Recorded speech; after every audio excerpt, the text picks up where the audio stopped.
Welcome to this episode of our program Arab Affairs. As usual, we will be discussing an Arab file. And this week, Cairo has witnessed a number of regional high-ranking official visits to Egypt. It started with a visit of an Iraqi high-ranking delegation. Then on Wednesday, Egypt witnessed the visit of Abu Dhabi Crown Prince and Deputy Supreme Commander of the United Arab Emirates, Sheikh Mohammed bin Zayed Al Nahyan. Today, Foreign Minister Sameh Shoukry is meeting with the Vice Prime Minister, the Jordanian Vice Prime Minister, Riyadh, and the Palestinian Foreign Minister, where they are discussing a number of issues of concerns. During the visits, a number of regional files were tackled. The important meeting the President has made with the Iraqi Prime Minister and the Jordanian King, and the trilateral cooperation was tackled during the visit of the high-ranking Iraqi delegation, after which President Sisi received the Dubai Crown Prince, Sheikh Mohammed bin Zayed, and a number of regional files were discussed in this very important visit between the two leaders. And today also a number of regional files. At top of them is the Palestinian cause or is being discussed between the Foreign Minister and the Jordanian Vice Prime Minister and the Palestinian Foreign Minister. We'll be speaking about that and more in our episode. Before we delve into our discussion, first let's have a quick look on the Arab news that took place during this week, and we'll come back for more discussion.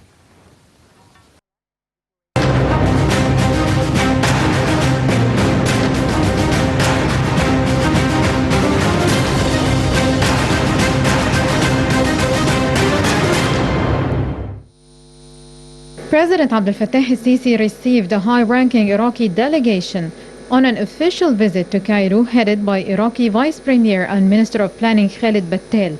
During the meeting, Battal conveyed to President el-Sisi the greetings of Iraqi President Barham Saleh and Iraqi Prime Minister Mustafa al-Kadhimi. Presidential spokesman Ambassador Bassam Rodi said that President el-Sisi stressed Egypt's constant stance to support Iraq and to boost its Arab role and help its political leadership and people to face challenges as well as maintain its unity and stability.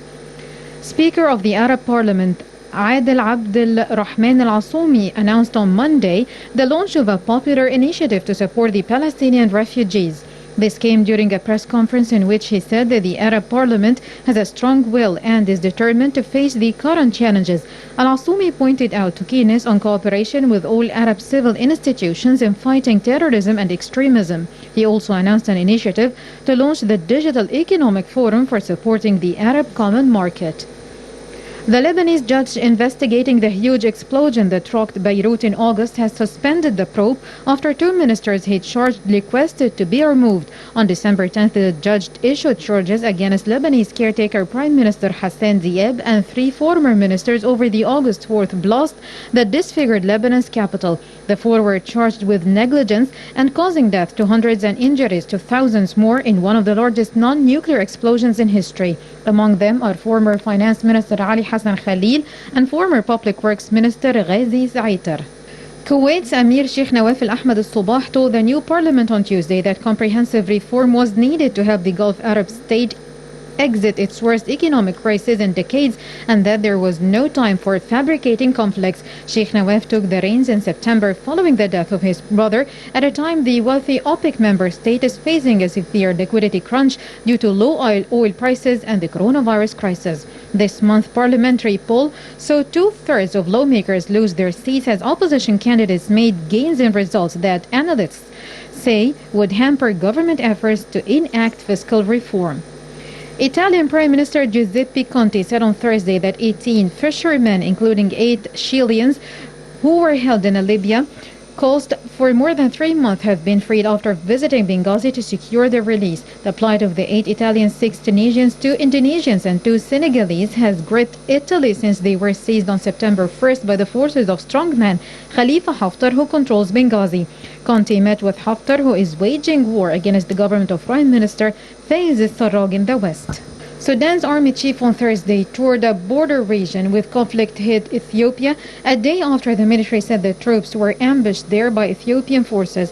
General Abdel Fattah al-Burhan, who heads the armed forces and the Sovereign Council, Sudan's highest executive body, has arrived in Jadarif for a security visit with no further details. On Wednesday, the army issued a statement saying that a unit of Sudanese army forces had been hit by an ambush by Ethiopian forces and militias inside Sudanese territories. It said that the attack took place on Tuesday evening after conducting a sweep operation around the Jabal Abu Tir region. There were casualties and damage during the ambush.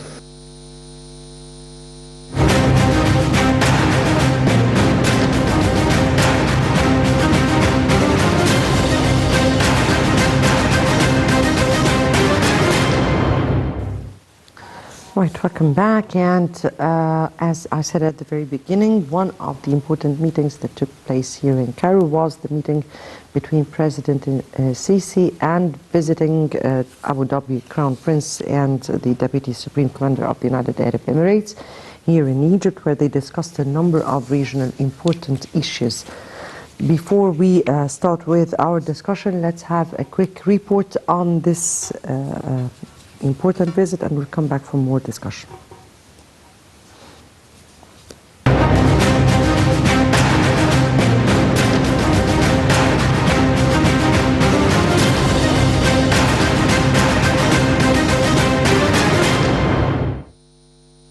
President Abdel Fattah al-Sisi received on Wednesday Abu Dhabi Crown Prince and Deputy Supreme Commander of the United Arab Emirates Armed Forces Sheikh Mohammed bin Zayed Al Nahyan. During the talks, the two leaders reviewed bilateral relations as well as the consultation and coordination on various issues of common concern.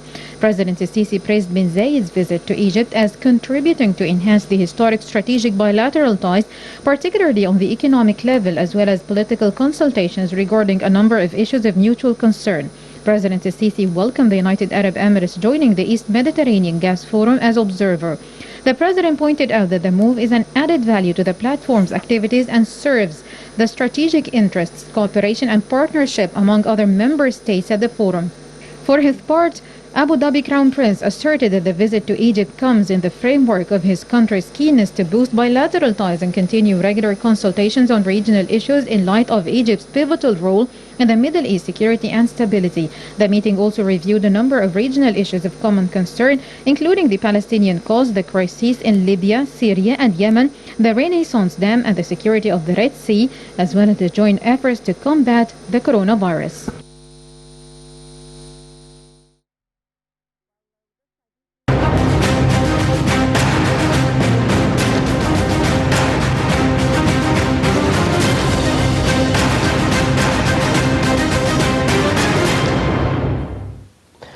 Right, welcome back. And to highlight the visits Cairo has witnessed, we have with us over the phone Ambassador Gamal Bayoumi, former Assistant Foreign Minister. Thank you for being with us over the phone, sir. My pleasure. How are you? Your Excellency, Cairo has witnessed a number of visits during this past week. It started with a high-ranking Iraqi delegation led by the Vice Prime Minister Khaled Battel.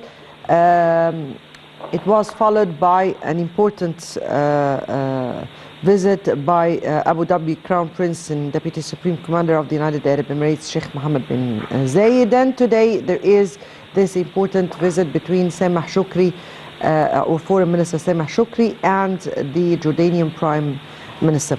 If I may take your reading to those important visits Cairo is witnessing. My reading that we are making our own consultations with our immediate brothers and friends in the Arab world. The President was last week in Paris for another sort of consultation after the summit of the G20 in Riyadh. So it is a sort of very active diplomacy nowadays.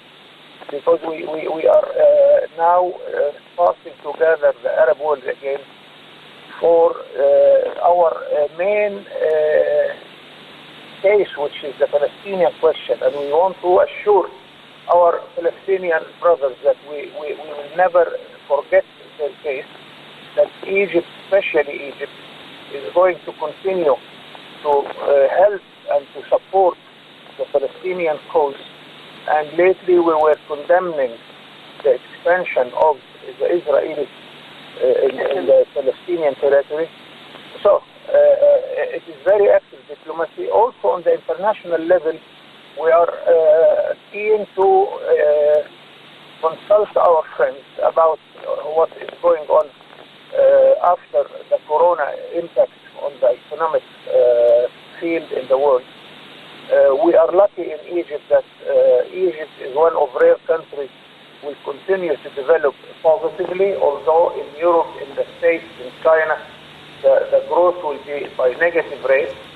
Also, we are a little bit worried about what I call the commercial war between the American administration and its main trade partners in Europe itself, in Japan and in China. Ambassador Bayoumi,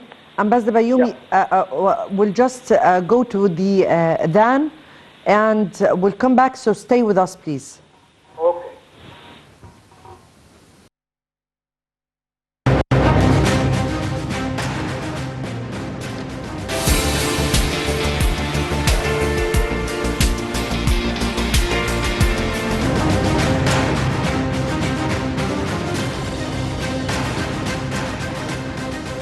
Right, welcome back, and back to you, Ambassador Bayoumi. And we were speaking about three important visits in Cairo. The first was with the Iraqi Vice Premier Khaled al-Battal, leading a very high-ranking Iraqi delegation.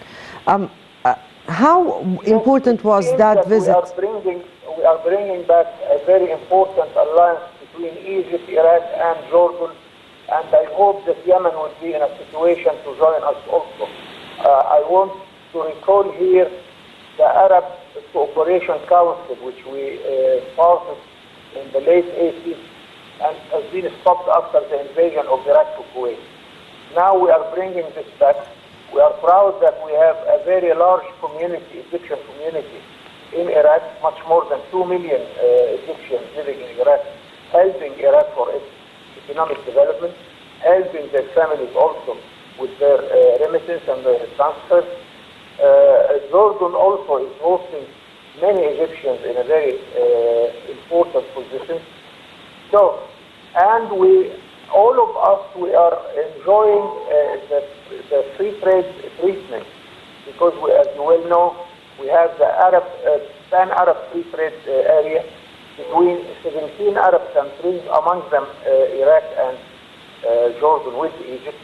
Also, Egypt is connected with Jordan, Tunisia, and Morocco with what we call the Agadir Agreement, which connects the four countries between themselves and between them and the European Union. So all these are different fronts we are opening for our producers in order to export more and more. We have a big challenge to accelerate our growth rate, to cover the birth rate, and to enjoy more and more jobs, more and more investment, more and more trade with all our main trade partners. One issue also was on the agenda of the talks that was reiterated was the Turkish interference in the Iraqi territories, as well as its interference in a number of Arab states. How this encounter tackled the issue of the interference and the oil path and track through Egypt, and a number of many other regional issues.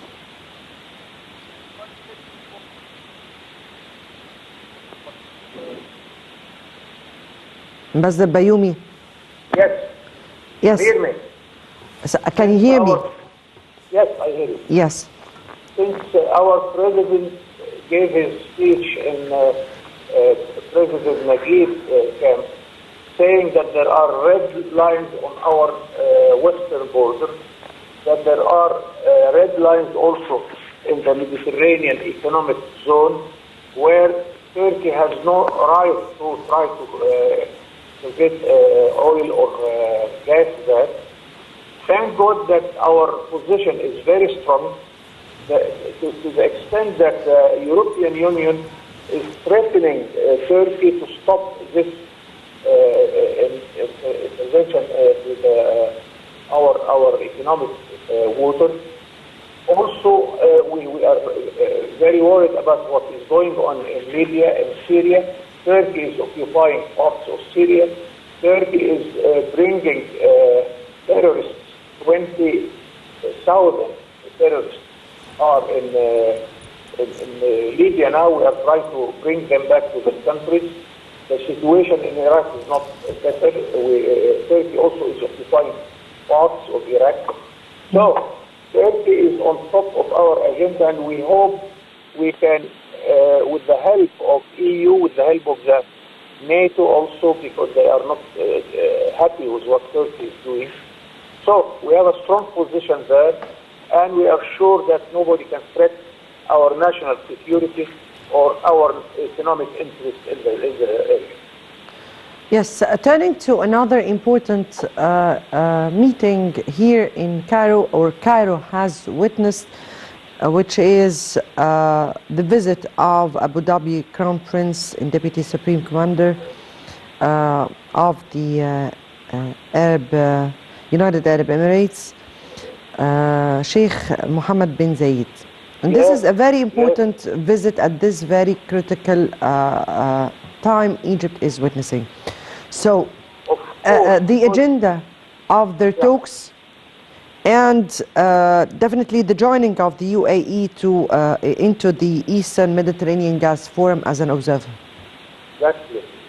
All what we said is already on this agenda with the Emirates, plus that we also are proud of having a big Egyptian community in the Emirates, helping them for their economic development. We are asking the Emirates to Arabicize the employment situation. If you go to the Gulf now, you will feel that you are strange. Many people are talking English, and Arabic is not well used. This has to be changed. Another part of the consultation is the recent development in the relation between some Gulf states and Israel.